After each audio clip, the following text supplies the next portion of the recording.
Ang mabuting balita ng Panginoon ayon kay San Lucas. Papuri sa iyo, Panginoon. Noong panahong iyon, matapos palayasin ni Jesus ang isang demonyo, nanggilalas ang mga tao. Ngunit may ilan sa kanila ang nagsabi, si Beelzebul na prinsipe ng mga demonyo ang nagbigay sa kanya ng kapangyarihang magpalayas ng mga demonyo. May iba namang nais siyang subukin, kaya't nagsabi, magpakita ka ng kababalaghang magpapakilala na ang Diyos ang sumasa iyo. Ngunit batid ni Jesus ang kanilang iniisip, kaya't sinabi sa kanila, babagsak ang bawat kahariang nahahati sa magkakalabang pangkat at mawawasak ang mga bahay roon. Kung maghimagsik si Satanas laban sa kanyang sarili, paano mananatili ang kanyang kaharian?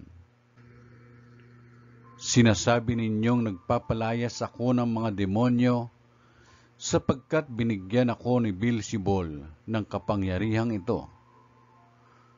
Kung ako'y nagpapalayas ng mga demonyo sa pamamagitan ni Beelzebul, sino naman ang nagbigay ng kapangyarihan sa inyong mga tagasunod na makagawa ng gayon? Sila na rin ang nagpapatunay na maling-mali kayo. Ngayon, kung ako'y nagpapalayas ng mga demonyo sa pamamagitan ng kapangyarihan ng Diyos, nangangahulugang dumating na sa inyo ang paghahari ng Diyos.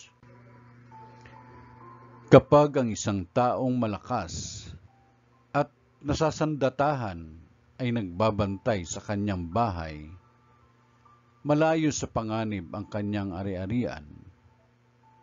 Ngunit kung salakayin siya at talunin ng isang taong higit na malakas, sasamsamin nito ang mga sandatang kanyang inaasahan at ipamamahagi ang ari-ariang inagaw.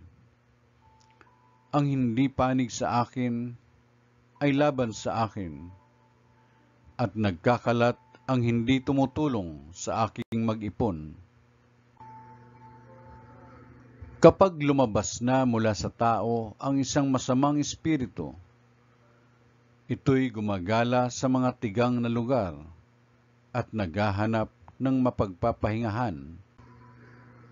Kung walang matagpuan, ay sasabihin nito sa sarili, babalik ako sa bahay na aking pinanggalingan.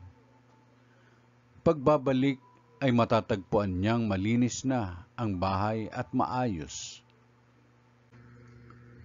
Kaya lalabas siyang muli at magsasama ng 7 pang espiritong masasama kaysa kanya, at papasok sila at maninirahan doon. Kaya't sumasama kaysa dati ang kalagayan ng taong iyon. Ang mabuting balita ng Panginoon. Pinupuri ka namin, Panginoong Jesucristo.